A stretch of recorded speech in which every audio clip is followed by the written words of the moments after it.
요한복음 14장 6절서부터 9절까지 찾으신 줄 알고 한 절씩 저와 함께 교독하시겠습니다. 오늘은 그냥 같이 합독하도록 하겠습니다. 가정에서도 화면을 보시거나 성경 보시면서 같은 목소리로 합독하겠습니다. 예수께서 이르시되 내가 곧 길이요 진리요 생명이니 나로 말미암지 않고는 아버지께로 올 자가 없느니라. 너희가 나를 알았더라면 내 아버지도 알았으리로다. 이제부터는 너희가 그를 알았고 또 보았느니라. 빌립이 이르되 주여 아버지를 우리에게 보여주옵소서. 그리하면 족하겠나이다.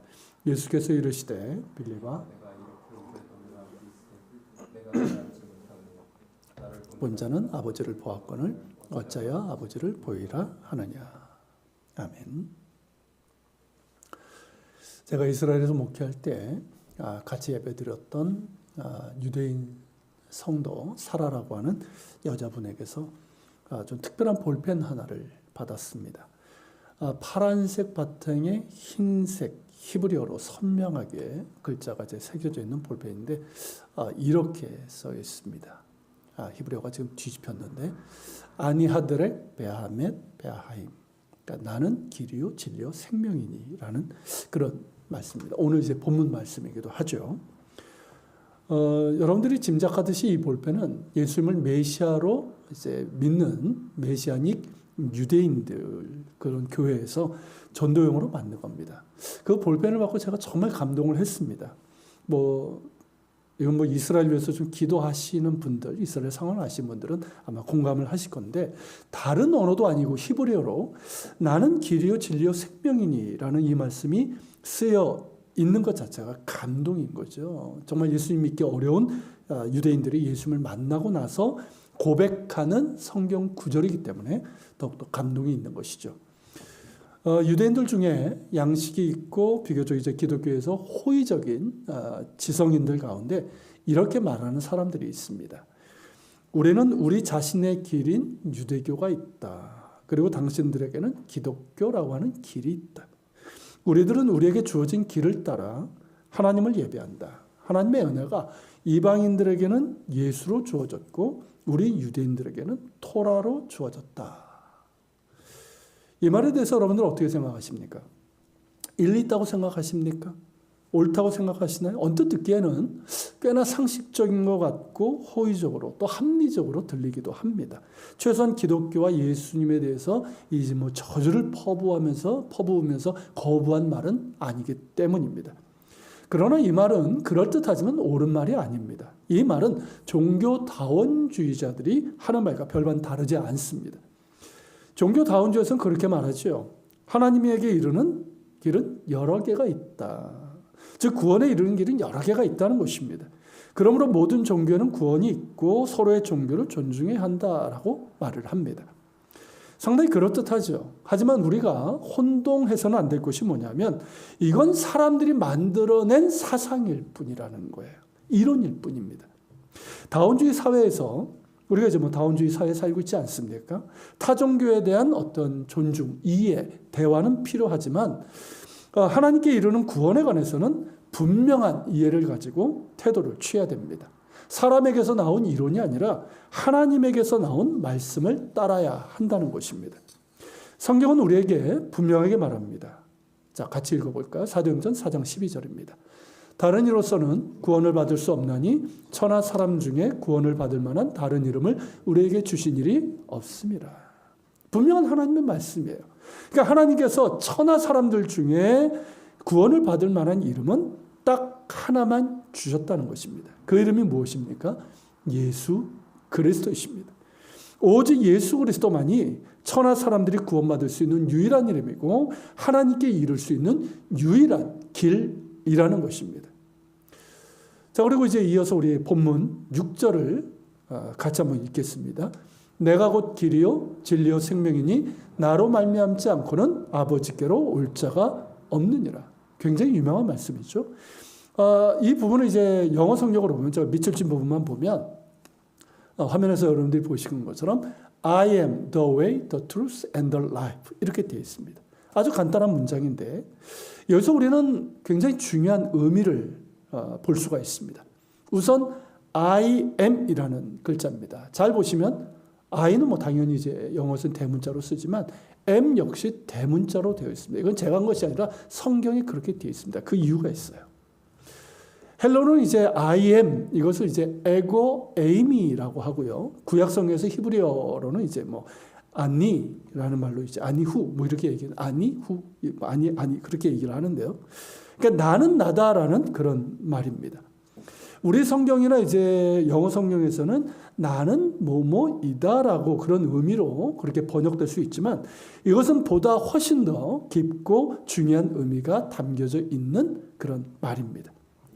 출애굽기 3장 14절에 보면 하나님께서 이제 모세를 부르셨을 때 모세가 이제 하나님께 하나님의 이름을 묻죠. 그때 이제 하나님께서 자신의 이름을 밝히는데 뭐라고 하셨습니까? 자, 우리 성경에는 이렇게 나옵니다. 나는 스스로 있는 자다. 이렇게 이제 번역되어 있는데 이것은 의역입니다. 직역이 아니에요. 히브리 성경에서는 여러분들 화면에서 보시는 것처럼 에이에 아쉘 에이에 이렇게 나와 있습니다. 역시 여기서도 이제 글자가 뒤집혀 있는데 어쨌든 그렇게 되어 있는데요. 자, 영어 번역에서는 모두 다 대문자로 I am who I am.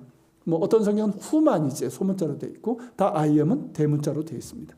자, 직역을 하면 뭘까요? 나는 나다. 혹은 뭐 나인 것은 나다 이 뜻입니다. 이것이 바로 하나님의 이름이라는 거죠. 좀 이상한 이름이지만 그 이유가 있습니다. 자, 세상의 모든 창조물들은 누군가에 의해서 이름이 붙여졌습니다. 신들의 이름도 마찬가지예요. 뭐 제우스니 바리니 다 마찬가지입니다. 누가 붙인 이름일까요? 사람이 붙인 거예요. 사람이 만들어낸 거기 때문에 사람이 붙인 이름입니다. 그렇지만 하나님은 어떻습니까? 그분이 오리진이죠. 그분이 오리진이고 영원부터 계신 분이시고 모든 것을 지으신 창조주이십니다. 그렇기 때문에 누가 이름을 붙일 수 있는 그런 존재가 아닙니다. 그래서 사실은 이 말은 하나님의 이름이라기보다는 하나님이 어떤 분이신지를 설명하는 그런 이제 표현이라고 할 수가 있습니다. 자, 하나님은 어떤 분이시라는 겁니까? 오리진. 영원부터 영원까지 계시고 모든 것을 지으신 창조주. 그분이라는 것이죠. 그렇기 때문에 하나님을 소개할 때 하나님께서 자신을 이제 소개하실 때 나는 나다. 에이 아시엘 에이 I am who I am 이렇게 말씀하신 거죠. 그리고 여기에서 이걸 이제 축약형으로 만들어서 나온 하나님의 이름이 뭐냐면 여호와. 정확하게는 야훼. 이 이름이에요. 그리고 이제 하나님을 표현할 때 구약 성경을 여러분들이 영어 성경으로 보시면 대문자로 I am이라고 되어 있는 분이 굉장히 많습니다. 이 역시 하나님의 이름을 얘기하는 거예요. 그래서 우리 성경으로는 이것이 구분이 안 되지만 영어 성경이나 히브리어 성경으로 보면 6절의 예수님의 말씀은 결국 뭐냐면 하나님 자신을 소개할 때는 하나님의 이름을 뜻하는 대문자로 I am 이렇게 강조가 되어 있는 겁니다. 영어 성경에서 괜히 대문자로 표현한 것이 아니라는 것이죠. 자, 그렇다면 예수님이 누구시라는 말씀입니까? 바로 하나님이심을 드러내는 말씀이에요. 즉 내가 곧 하나님이기 때문에 내가 곧 길이요 진리며 생명이라는 뜻입니다. 자, 자신이 하나님이 아닌데 어찌 구원을 줄 수 있겠습니까? 어찌 하나님께 나아갈 수 있는 길이 될 수가 있겠습니까? 그러니까 예수님께서는 하나님의 본체이신 성자 하나님이시기 때문에 스스로 에고 에이미 I am 이라는 말로 하나님의 이름을 하나님의 이심을 나타내신 거예요. 이런 예수님의 하나님이심에 대해서는 다른 곳에서도 확인할 수가 있는데 요한복음 18장에 보면 예수님께서 겟세마네 동산에서 기도하신 후에 체포되시는 그 장면이 나옵니다. 거기에 보면 참 특이한 일이 일어나는데 가룟 유다가 이제 예수님을 체포하러 사람들을 이끌고 이렇게 가죠. 그래서 이제 그리로 오게 되는데 예수님께서 먼저 그들에게 묻습니다. 너희가 누구를 찾느냐? 그러자 그들이 대답합니다. 나사렛 예수라. 그러자 예수님께서 대답하시기를 내가 그니라 라고 하셨습니다. 그런데 그때 이상한 일이 일어나게 되죠. 18장 6절인데 이렇게 나옵니다. 예수께서 그들에게 내가 그니라 하실 때 그들이 물러가서 땅에 엎드러지는지라. 이상하지 않습니까? 사람들은 저도 이제 예전에 조금 오해했었는데 그냥 사람들이 그냥 땅에 이렇게 고개를 숙였다 이런 의미로 이제 보는 경우가 있어요. 그런 의미가 아니거든요. 갑자기 이 사람들이 놀래가지고 뒤로 물러나서 땅에 엎드러졌다는 뜻이에요. 그러니까 경배하기 위해서 그런 뜻이 아니거든요. 이들은 지금 예수님을 체포하러 왔습니다. 그런데 갑자기 이들이 물러나 땅에 엎어지고 말았다는 거죠. 왜일까요? 예수님께서 내가 그니라 라고 하신 이 말씀 때문입니다. 히브리어로 하면 아니 후, 영어로 하면 I am he입니다. 그러니까 구약에서 이제 하나님의 이름은 I am과 같은 뜻이에요. 즉 예수님께서 이 순간 자신이 하나님이심을 드러내셨고 그때 순간적이지만 하나님의 영광이 나타났다는 것을 의미합니다. 우리 성경에는 그들이 물러가서 땅에 엎드러지는지라고 되어 있지만 직역을 하면 그들이 뒷걸음치다가 땅에 자빠졌다 이 뜻이에요. 당연한 것이죠. 아주 순간적이지만 하나님의 영광이 나타났을 때 죄인들이 어찌 멀쩡할 수가 있겠습니까? 그 영광이 비답해 그들이 엎어질 수밖에 없는 것이죠. 사도 바울 역시 예수님을 만난 뒤에 이 사실을 분명히 깨닫고서는 우리에게 이렇게 말하고 있습니다. 빌립보서 2장 6절서부터 8절입니다. 우리 같이 봉독하겠습니다. 그는 근본 하나님의 본체시나 아니하시고 오히려 자기를 비워 종의 형체를 가지사 사람들과 같이 되셨고 사람의 모양으로 나타나사 자기를 낮추시고 죽기까지 복종하셨으니 곧 십자가에 죽으심이라. 자, 뭐라 말씀하고 있습니까? 그는 근본 하나님의 본체시라. 즉 예수님은 근본 하나님의 본체, 하나님이시라는 말씀입니다. 근본 하나님의 본체이신 성자 하나님이신데 하나님으로서 누릴 모든 영광과 권세와 존귀하심을 취할 것으로 여기지 아니하시고 오히려 자기를 비워 종의 형체를 가지사 우리와 똑같이 사람이 되셨다는 겁니다. 그렇게 사람의 모양으로 나타나셔서 자기를 낮추시고 죽기까지 복종하셨는데 그 십자가에 죽기까지 복종하셨다는 것입니다. 무엇을 위해서? 무엇 때문에? 나를 사랑하셔서 나를 구원하기 위해서. 하나님도 몰랐고 하나님의 뜻과는 정반대로 살면서 하나님과 원수되었던 난데 그런 나를 사랑하셔서 나를 구원하시기 위해서 창조주 하나님의 본체이신 분이 이 피조물인 사람의 몸을 입고 오셔서 십자가에 달려 죽으셨다는 것입니다. 이것이 믿어지십니까? 어쩌면 너무 엄청난 이야기여서 믿어지지 않을 수도 있습니다. 그러나 이것은 엄연한 사실이고 실제로 일어났던 일이며 이것을 믿는 자들에게는 지금도 동일하게 일어나는 실제적인 사건입니다. 왜 하나님을 사랑이라고 하는 줄 아십니까? 단순히 우리에게 무엇을 주고 우리에게 복을 주고 부자 되게 하고 건강 주고 자녀 잘 되게 해서 그래서가 아닙니다. 하나님의 본체이신 분이 나를 사랑하셔서 사람으로 오셨고 나를 구원하시기 위해서 십자가에 달려 죽으셨기 때문입니다. 이것이 하나님의 사랑입니다. 그런데 우리는 내가 원하는 것이 이루어지지 않으면 내 상황이 힘들고 어려워지면 혹은 지금 일어나고 있는 일들이 이해되지 않으면 하나님의 사랑을 판단합니다. 그러면서 어떻게 사랑의 하나님이 이럴 수 있냐고 그러면 하나님을 원망하기도 합니다. 이런 모습이 마치 무엇과 같은지 아십니까? 자신의 생명을 다 준 분에게 왜 내가 달라는 거 주지 않냐고 하면서 당신이 나를 사랑하는 것 맞냐고 못 믿겠다고 하는 것과 똑같습니다. 그렇지 않습니까? 사람이 누군가를 사랑해서 자신의 생명을 희생할 때 우리는 그 사랑을 위대한 사랑이라고 말합니다. 그런데 하물며 하나님께서 피조물이고 하나님께 불순종과 죄짓기를 밥 먹듯이 하고 하나님과 원수됐던 우리를 위해서 기꺼이 사람의 몸으로 오셨고 십자가에 달려 죽으셨다는 이 사실 앞에 우리는 과연 무엇이라 하나님의 사랑을 말할 수 있겠습니까? 여전히 의심하면서 여전히 믿지 못하겠다고 하면서 하나님의 사랑 밖에서 서성거리고 방황하며 살아야 할까요? 우리 주님께서 우리를 부르시는 그 음성을 들을 수 있기를 바랍니다. 요한계시록 3장 20절에 보면 예수님께서 우리를 이렇게 부르고 계십니다. 같이 읽겠습니다. 볼지어다 내가 문 밖에 서서 두드리노니 누구든지 내 음성을 듣고 문을 열면 내가 그에게로 들어가 그와 더불어 먹고 그는 나와 더불어 먹으리라. 하나님은 살아 계십니다.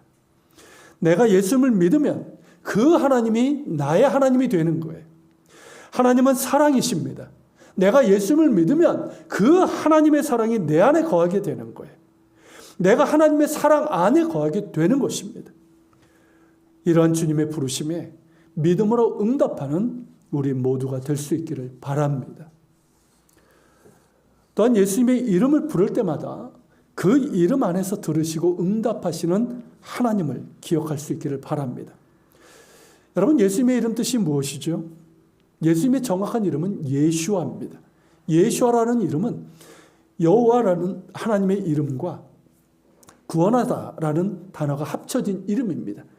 그래서 그 뜻이 여호와께서 구원하시다 혹은 구원하시는 여호와라는 뜻을 갖고 있습니다. 즉 예수와 예수님의 이름 안에 여호와 하나님의 이름이 있다는 것이죠. 예수님께서 왜 내 이름으로 구하라고 하셨을까요? 왜 두세 사람이 내 이름으로 모인 곳에 나도 있다고 하셨을까요? 우리가 예수님의 이름을 부를 때 그 이름 안에서 성부 하나님께서 들으시기 때문입니다. 그러니까 삼일체 하나님께서 모두 응답하시는 것이죠. 그래서 우리가 기도를 마칠 때 예수님의 이름으로 기도합니다라고 하는 것입니다. 기억하시길 바랍니다. 내가 예수님의 이름을 부를 때 하늘 아버지 하나님께서 그 이름 안에서 들으십니다. 누구든지 예수 그리스도의 이름을 부르는 자마다 구원을 얻으리로다. 할렐루야. 이렇게 우리 예수님께서는 하나님의 본체이십니다. 그러기에 오직 예수님만이 길이요 진리요 생명이요 이렇게 말씀하시는 거예요. 우리 성경에는 우리말 문법에는 없는 것이라서 구별이 안 되는데 원어 성경이나 영어 성경을 보면 이것이 분명하게 드러납니다. 그 단어가 있어요. 자, 영어 성경을 다시 한번 볼까요? 자, 보면 이렇습니다. I am the way, the truth, and the life. 자, I am은 이미 설명을 드렸고요. 자, 뒤에 있는 단어마다 무엇이 붙어 있습니까? 제가 밑줄 친 더라고 하는 이 단어가 붙여져 있습니다. 아시는 것처럼 이 더는 정관사입니다. 자, 어떤 경우에 정관사가 붙습니까? 우리가 학교 다닐 때 우리 공부해서 알지만 몇 가지 이유가 있죠. 그 중에 하나가 뭐냐면 바로 그것을 말할 때, 그리고 다른 여러 가지 중에서 하나가 아니라 바로 그것 하나밖에 없는 유일한 것을 얘기할 때 이 정관사를 붙입니다. 예수님의 말씀이 그러합니다. 여러 가지 중에 하나가 아니라 오직 하나밖에 없는 유일한 길이기에 더 웨이라고 하신 것이고, 하나밖에 없는 진리이기 때문에 더 트루스라고 하신 것이고, 오직 하나밖에 없는 생명의 원천이기 때문에 더 라이프라고 하신 것입니다. 예수님 외에 다른 길은 없습니다. 하나님께 이룰 수 있는 길, 구원에 이룰 수 있는 길, 예수님 외에 다른 길은 없습니다. 당연하지 않습니까? 하나님의 본체이신 예수님 외에 어째 다른 구원의 길이 있을 수 있겠습니까? 오직 예수님만이 유일한 길입니다. 다른 길은 없습니다. 그러므로 다른 데서 찾지 마십시오. 길은 여기에 있습니다. 혹은 다른 여러 길 가운데 하나라고 생각하지 마십시오. 예수 그리스도는 다른 여러 길 중에 하나가 아니라 오직 하나밖에 없는 유일한 길입니다. 애매한 신앙은 계속 애매합니다. 그러니까 삶에 있어서도 애매해지는 거예요. 분명해야 됩니다. 확실해야 됩니다. 내가 믿는 예수님이 오직 하나뿐인 유일한 구원의 길임을 분명하고 확실하게 믿는 믿음만이 세상을 이길 수 있습니다. 이 믿음을 구하시고 이 믿음을 소유할 수 있기를 축복합니다. 아멘 하고 계시죠? 화면으로만 하니까 확인할 수 있는 없는데, 자, 예수님은 또한 오직 하나밖에 없는 유일한 진리이십니다. 서울에 있는 어느 대학에 가면 캠퍼스에 이렇게 큰 이제 돌이 있고 거기에 이런 문구가 있죠. 진리가 너희를 자유하게 하리라. 어느 대학인지 아실 거예요. 누가 한 말일까요? 예수님께서 하신 말씀이에요. 그러니까 진리가 너희를 자유하게 하리라. 이 문구는 대학에서 배우는 그 지식, 학문을 통해서 얻어지는 진리를 말하는 것이 아닙니다. 미안한 말이지만 학문을 통해서 얻어지는 진리는 자유하게 하는 것이 아니라 더 구속하게 만들고 결국 그 안에 갇히고 맙니다. 공허해져요. 학문이 우리를 자유하게 하지 못합니다. 큰 깨달음을 줄 수 있지만 자유하게 하지 못합니다. 이 말은요, 얼마 전에 작고하신 우리 사회 최고의 지성이라고 했던 이어령 박사가 한 말이기도 합니다. 평생을 학문을 통해서 진리를 구했지만 진리를 찾지 못했죠. 우리를 자유하게 하는 진리는 오직 예수 그리스도이십니다. 사도 바울이 갈라디아서에서 자유를 선포를 했습니다. 이 자유는 예수 그리스도의 복음이 주는 자유예요. 율법은 우리를 구속하지만 예수 그리스도의 복음은 우리에게 자유를 줍니다. 모든 것에서 자유하게 하고 오직 예수 그리스도께만 묶인 사람, 이 사람이 바로 그리스도인이에요. 우리는 예수님의 종이라고 표현을 하죠. 이 말은 예수님께 묶여 있다. 오직 예수님께만 묶인 사람이라는 뜻입니다. 그 외에는 그 어떤 것도 우리를 묶을 수 없습니다. 아니, 묶여서도 안 됩니다. 오직 예수님께만 묶여 있어만 되는 거예요. 우선 우리는 죄로부터 자유합니다. 죄와 사망이 우리를 더 이상 묶을 수 없습니다. 예수님께서 십자가에서 이미 우리를 얽어매었던 죄와 사망의 사슬을 끊어내셨습니다. 그래서 우리는 죄와 사망으로부터 자유합니다.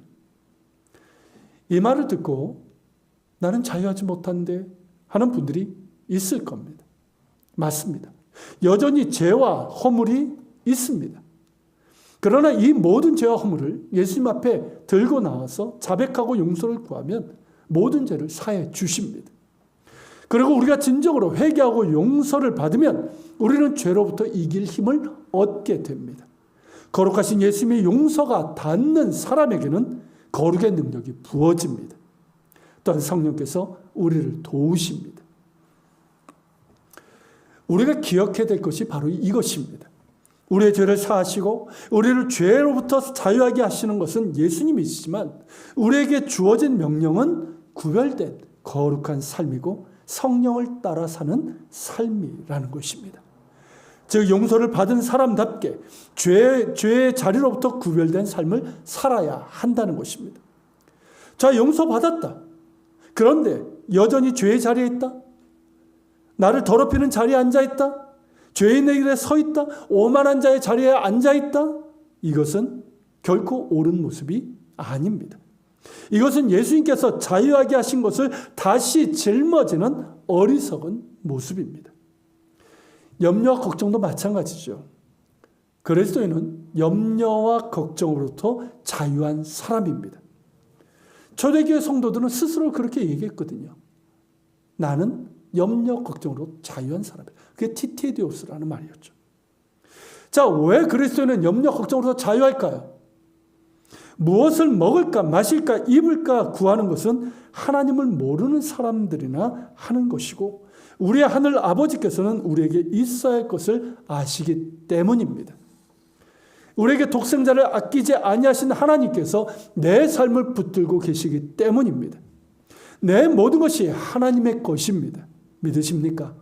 그러기에 부에도 감사하고 가난에도 감사하고 건강에도 감사하고 병들어도 감사할 수 있는 것이죠. 더 이상 염려에 묶이지 않는 자유를 누리고 살 수 있는 겁니다.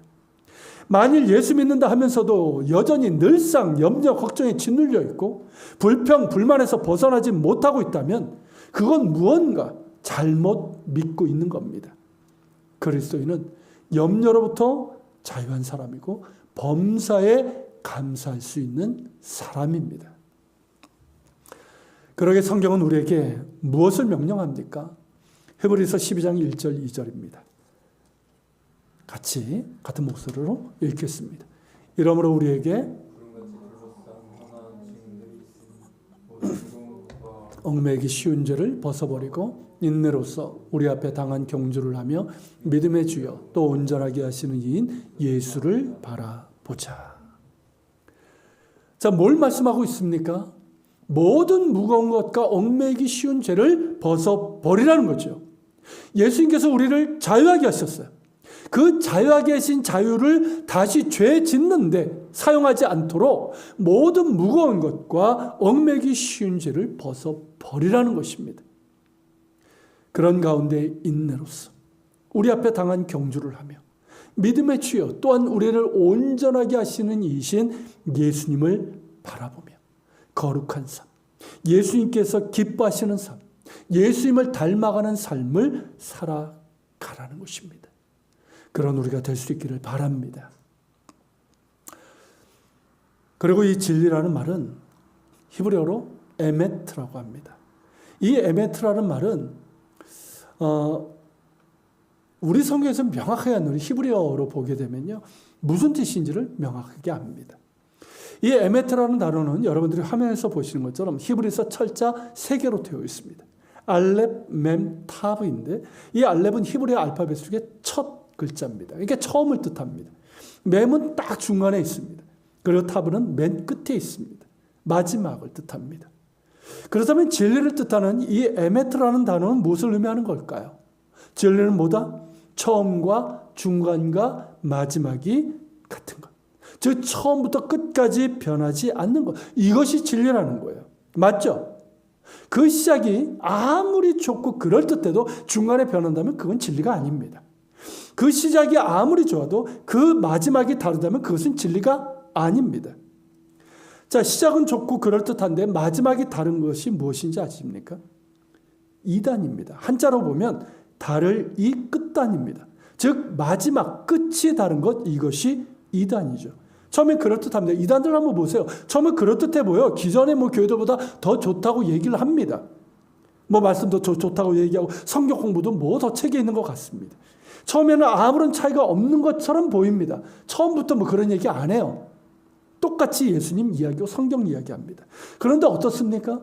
점점 더 갈수록 달라집니다. 다른 얘기를 시작합니다. 본색이 드러납니다. 잘못된 가르침을 줍니다. 성경 외에 다른 계시가 있다고 합니다. 자신이 구원자라고 합니다. 이것이 바로 끝이 다른 이단입니다. 왜 마귀가 진리가 아닐까요? 위장하는 영, 속이는 영이기 때문입니다. 진리를 가장합니다. 진리인 척합니다. 가장한다는 말은 진짜가 아니라는 것이죠. 그러다가 결국은 본색을 드러냅니다. 그래서 말세에 성도들이 구해야 될 것은 영분별의 은사라고 말씀하는 거예요. 정말 중요한 겁니다. 우리가 정말 구해야 될 것 중에 하나가 영분별의 은사예요. 우리를 넘어뜨리고 미혹할 뿐만 아니라 우리 영혼을 파멸시키기 위해서 우는 사자와 같이 삼킬 자를 찾는 이 사탄의 악한 괴계에서 우리가 믿음을 지키고 우리의 영혼을 지키려면 무엇이 참 진리이고 거짓인지를 분별할 줄 알아야 합니다. 얼마나 혼탁한 시대에 살고 있는지 모릅니다. 정말 분별할 줄 알아야 돼요. 무엇이 성령의 역사인지 마귀의 역사인지를 알아야 됩니다. 정말 기적이 나타난다, 참 진리가 있다, 직통계시를 한다 해서 그런 말에 미혹되지 않아야 합니다. 우리에게는 이미 참 진리이신 예수님이 계십니다. 그분의 진리의 말씀이 있고 그분의 진리의 영이신 성령께서 우리의 안에 계십니다. 다른 곳에서 진리를 찾지 마십시오. 예수님 안에 진리가 있습니다. 예수 안에 거하십시오. 진리신 예수님과 그분의 말씀을 깊이 묵상하며 생명의 밥이신 예수님을 날마다 먹으십시오. 예수께서 말씀하시잖아요. 내가 너희의 양식이라고. 나를 먹으라고. 그 말씀처럼 날마다 예수님을 먹으십시오. 그리고 그 진리의 영, 예수님의 영이신 성령님의 뜻에 순종하며 늘 성령 충만을 사모하시길 바랍니다. 그래서 예수님 안에 있는 그 참 진리를 알고 그 진리로 마귀를 대적하고 세상에서 승리할 수 있기를 축원합니다. 예수님께서 자신을 진리라고 하셨는데요. 이는 처음과 중간과 마지막까지 변함이 없으시다는 겁니다. 무엇이요? 우리의 구원자심이, 또 우리를 사랑하시는 것이, 또한 우리가 주님의 것임이 변함이 없다는 것입니다. 요한복음 13장 1절에 보면 이렇게 말씀하셨습니다. 같이 읽겠습니다. 유월절 전에 예수께서 자기가 세상을 떠나 아버지께로 돌아가실 때가 이른 줄 아시고 끝까지 사랑하시니라. 자, 이 상황이 어떤 상황인지 여러분 아시죠? 자, 예수님께서 지금 얼마 지나지면 체포되실 상황이에요. 십자가에 달려 죽으실 그 시점입니다. 그런데 예수님의 마음은 어디에 있었다는 겁니까? 자기의 사람들에게 있었다는 거예요. 세상에 있는 자기 사람들을 사랑하시되 끝까지 사랑하신 분이 바로 예수님이십니다. 우리를 사랑하시되 변함없이 한결같이 세상 끝날 것같이 아니 영원히 우리를 사랑하십니다. 그 한결같고 변함없는 그 사랑이 있기에 우리가 세상을 이길 수 있는 거예요. 우리가 다시 일어설 수 있는 거예요. 그리고 하나님의 자녀로 살아갈 수 있는 것입니다. 예수님은 참 생명이시고 유일한 생명이십니다. 예수님이 생명이라 하면 그분만이 생명의 근원이시라는 뜻이기도 합니다. 창세기 2장 7절에 보면 여호와 하나님이 땅의 흙으로 사람을 지으시고 그 생기를 그 코에 불어 넣으시니 사람이 생명이 된지라 라고 했습니다. 자, 생명, 히브리어로는 이제 네페시 하야인데요. 살아있는 영이란 뜻입니다. 하나님께서 사람을 만드신 후에 그 코에 직접 하나님의 생명을 불어 넣으셨다는 거예요. 그래서 흙 덩어리가, 살 덩어리가 네페시 하야, 살아있는 영이 되었다는 것입니다. 다른 동물에게는 이런 기사가 없습니다. 오직 인간에게만 있습니다. 왜 인간이 영적인 존재인지 아십니까? 왜 인간만이 영혼을 생각하고 자유의지라는 것이 있고 왜 인간만이 하나님을 만날 수 있을까요? 하나님과 교제할 수 있을까요? 하나님께서 인간에게 그분의 호흡을 불어넣으셨기 때문입니다. 당신의 생명을 우리에게 불어넣으셨기 때문입니다. 하나님께서 불어넣으신 생기로 인해서 인간은 영적인 존재가 되어서 하나님과 교제를 나눌 수 있게 된 것입니다. 그런데 이것이 병들고 말았습니다. 복구 불가능할 정도로 심각하게 훼손되고 말았습니다. 무엇으로 인해서? 우리의 범죄함으로 인해서, 우리의 불순종으로 인해서, 나도 하나님처럼 되겠다는 이 교만 때문에 하나님께서 불어넣으신 생기가 파괴되고 훼손되고 치유 불가능하게 병들고 말았습니다. 그것을 보여주는 것이 창세기 3장부터 이야기 아닙니까? 그 파괴되고 훼손되고 병들어버린 하나님의 생기를 회복시켜 주시고 다시 살아나게 하신 분이 누구십니까? 바로 예수님이십니다. 예수님 자신이 생명의 근원이시고 생명 그 자체이시기 때문에 예수님을 만난 자마다, 예수님을 영접하여 믿는 자마다 그 생명이 다시 살아나고 그 영혼이 다시 살아나게 됩니다.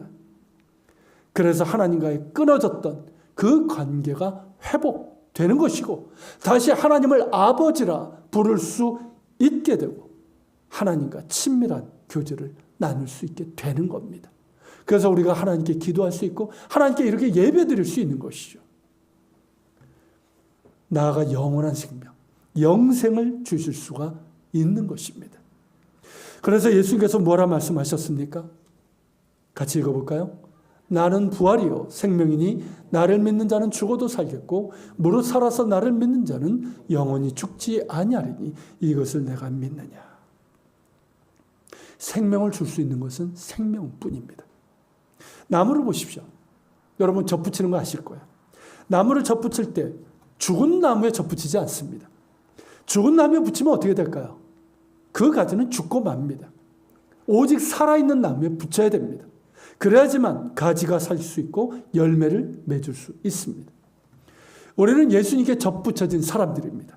영원한 생명이시고 생명의 근원이신 예수님께 접붙여진 사람들입니다. 예수님께서 우리를 다시 살아나게 하셨습니다. 우리에게 새 생명을 주셔서 우리로 하여금 하나님의 자녀가 되게 하셨습니다. 그리고 우리로 하여금 생명을 또 생명의 열매를 맺게 하셨습니다. 자, 예수님께서 하신 말씀이 있죠. 요한복음 15장 5절입니다. 같이 읽겠습니다. 나는 포도나무요 너희는 가지라.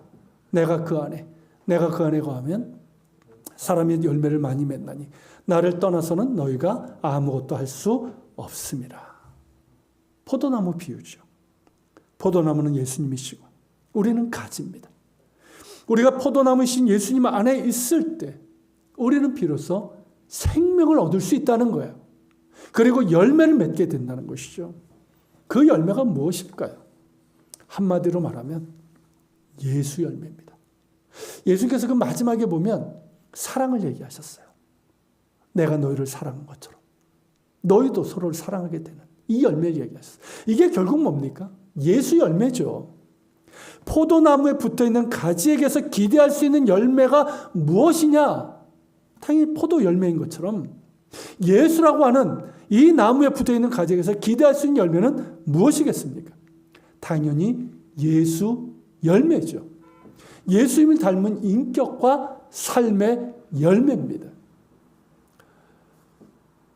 존 스토트 목사, 복음주의 지성이라고 있고 지금은 이제 작고하신, 한국에도 이제 많이 알려진 존 스토트 목사가 2007년 7월 17일에 마지막 설교를 하고 이제 은퇴를 했는데 그의 고별 설교에서 이런 말을 했습니다. 하나님의 뜻은 자신의 백성이 예수 그리스도처럼 되는 것이다. 이 말을 우리가 꼭 기억했으면 좋겠습니다. 말씀을 듣고 계실 때 한번 이런 건 좀 메모를 해주시면 좋겠고요. 하나님의 뜻은 자신의 백성이 예수 그리스도처럼 되는 것이다. 우리를 사랑하셔서 독생자 예수 그리스도를 주신 하나님의 뜻입니다. 우리가 예수님처럼 되는 거예요. 그리고 우리가 예수님처럼 될 수 있는 길은 뭘까요? 그걸 보여주신 게 바로 포도나무 비유입니다. 어떻게 하라는 겁니까? 내 안에 거하라. 즉 예수님께 붙어 있으라는 것이죠. 가지가 나무에 꼭 붙어 있듯이 우리가 예수님께 꼭 붙어 있을 때 우리는 우리의 인격과 삶에서 예수라는 열매를 맺을 수가 있고 또 풍성하게 맺을 수 있다는 말씀입니다. 예수님께 꼭 붙어 있읍시다. 이 말은 단순히 예수 믿으라는 말이 아니에요. 생명 되시는 예수님께 꼭 붙어 있길 바랍니다. 예수님 안에 거하십시오. 우리가 예수님께 꼭 붙어 있을 수 있는 방법은 예수님의 말씀 안에 거하는 거예요. 그분의 말씀을 늘 묵상하며 마음의 새김으로 날마다 먹고 그 말씀대로 순종하며 살아가는 것입니다. 늘 예수님을 생각하면서 예수님의 인격과 삶을 닮아가려고 하는 삶을 살아가야 된다는 것이죠. 그럴 때 우리는 예수님처럼 하나님을 사랑하고 이웃을 사랑하고 하나님의 뜻을 이루어갈 수 있는 그런 예수님을 닮은 인격과 삶이 있는 작은 예수가 될 수 있는 것입니다. 어떤 분이 그런 얘기를 합니다. 오늘날 교회 비극은 교회 건물을 보여주고 기독교를 가르쳤지만 정작 예수님을 보여주지 않은 데 있다. 부인할 수 없는 지적이죠. 지금 한국 교회의 현실을 보면 정말 뼈아픈 지적입니다. 얼마나 많은 건물들이 있습니까? 얼마나 많은 교회들이 있습니까? 또 입만 열면 예수를 얘기하고 기독교에 대해서 얘기를 합니다. 그러나 정작 예수님을 보여주질 못했습니다. 우리의 인격과 삶으로 예수님이 나타나야 합니다. 그러려면 예수님을 만나야 됩니다. 교회 다니는 사람이 아니라 정말 예수님을 인격적으로 만나야 됩니다. 그리고 매주 예배 때마다 정말 주님의 임재를 구하면서 그렇게 주님을 만나고 또 날마다 말씀과 기도 가운데 만나야 됩니다. 여러분 예수님의 임재를 구하십시오. 예수님은 급할 때만 찾는 분이 아니잖아요. 늘 예수님의 임재를 기억하면서 구하십시다. 일상의 삶에서도 예수님의 임재를 구하고 그런 가운데 말씀과 기도로 만나고 사랑의 섬김을 통해서 사랑 없이는 만날 수 없습니다. 사랑과 용서를 통해서 섬김을 통해서 순종을 통해서 예수님을 날마다 만납시다. 나를 사랑하시는 예수님을 더 깊이 만나고 그 예수님을 사랑합시다. 그리고 나를 사랑하시는 그 예수님을 닮아가는 삶, 예수님을 닮은 말과 행동, 예수님을 닮은 섬김, 예수님을 닮은 용서와 사랑, 예수님을 닮은 헌신의 삶을 살아갑시다. 그럴 때 세상은 우리를 통해서 예수님을 보게 될 겁니다. 그리고 하나님이 누구신지, 하나님이 정말 세상을 이처럼 사랑하사 독생자를 주셨음을 알게 되고 보게 될 것입니다. 같이 기도합시다. 사랑하는 주님,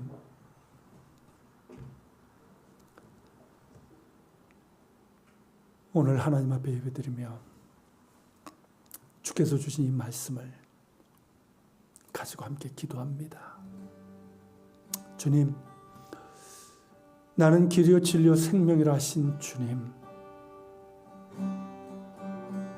예수님이 누구신지 우리 안에 분명한 믿음과 그 고백이 있게 하시옵소서.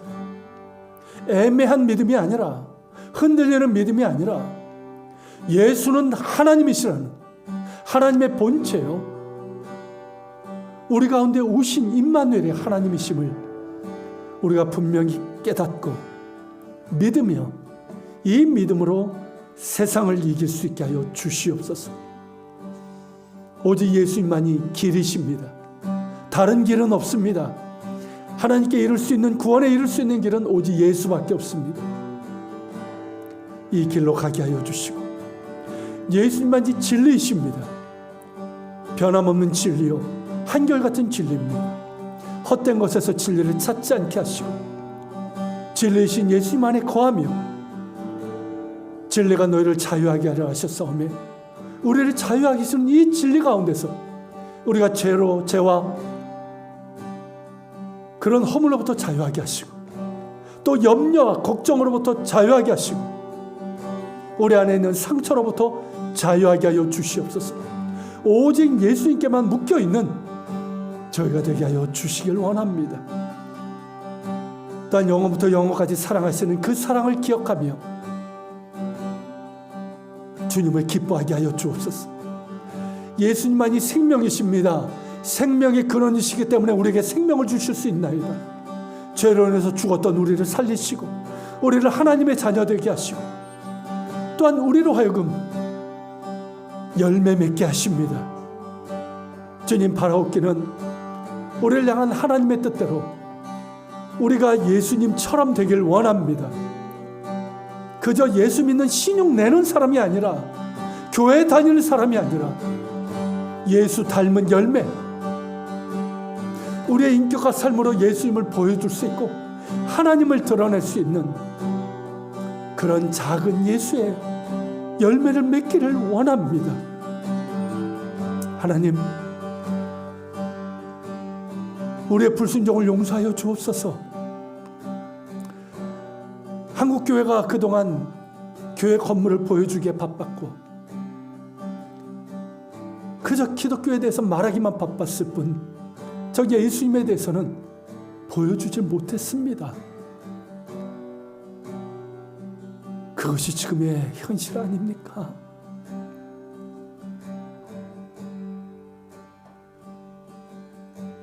우리를 용서하여 주시고 다시금 일어나 정말 생명이신 주님께 온전히 붙어있고 주 안에 거하여서 우리의 인격과 삶을 통해서 예수님을 나타낼 수 있도록 도와주시옵소서.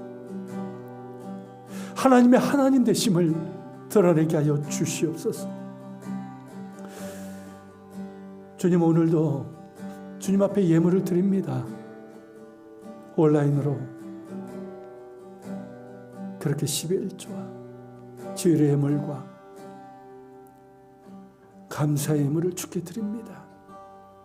하나님 기쁘게 받으시고 흠양하시고 이 물질에 담겨져 있는 우리의 마음을 헤아려 주셔서 긍휼하심과 은혜를 허락해 주옵소서. 이것이 쓰여지는 것보다 주의 뜻이 이루어지길 원합니다. 이제는 우리 주 예수 그리스도의 은혜와 아버지 하나님의 그 크신 사랑과 성령님의 감화감동 교통 역사심이 하나님의 본체이시며 유일한 길이요 진리며 생명 되시는 예수님, 예수님께 대한 분명한 믿음과 또한 우리에게 생명 주시고 열매 맺게 하시는 예수님 안에 꼭 붙어 있고 예수님 안에 거하여 우리의 인격과 삶을 통해서 예수님을 드러내길 원하는 우리 모든 지체들 머리 위에 우리가 살아가는 삶의 자리 위에 우리 예한교회와 이 땅에 있는 교회들, 조국 대한민국과 북한 땅, 이스라엘 땅에 또 우크라이나에 세계 곳곳에서 복음을 전하는 선교사들과 박해적에 있는 그리스도인들 머리 위에 함께 하시기를 간절히 축원하옵나이다.